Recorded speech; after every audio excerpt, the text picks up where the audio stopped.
Breaking చూసేద్దాం.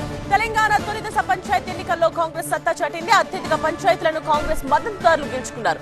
తొలి విడతలో 4236 పంచాయతీలకు నోటిఫికేషన్ ఇవ్వగా 2295 గ్రామాల్లో కాంగ్రెస్ మద్దతుదారులు విజయం సాధించారు.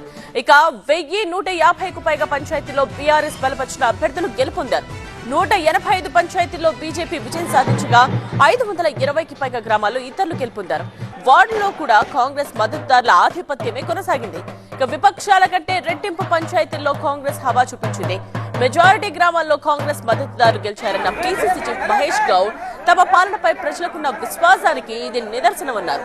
సీఎం రేవంత్ రెడ్డి నాయకత్వంలో అమలు చేస్తున్న సంక్షేమ పథకాలు, అభివృద్ధి కార్యక్రమాల పట్ల ప్రజలు సంతృప్తి చెందారని, అందుకే గ్రామీణ ఓటర్లు కాంగ్రెస్ కు మద్దతు తెలిపారన్నారు.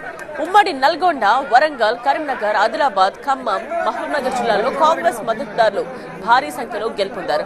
ముఖ్యంగా తండాలు, గూడెల పంచాయతీల్లో కాంగ్రెస్ ఆధిపత్యం ప్రదర్శించింది.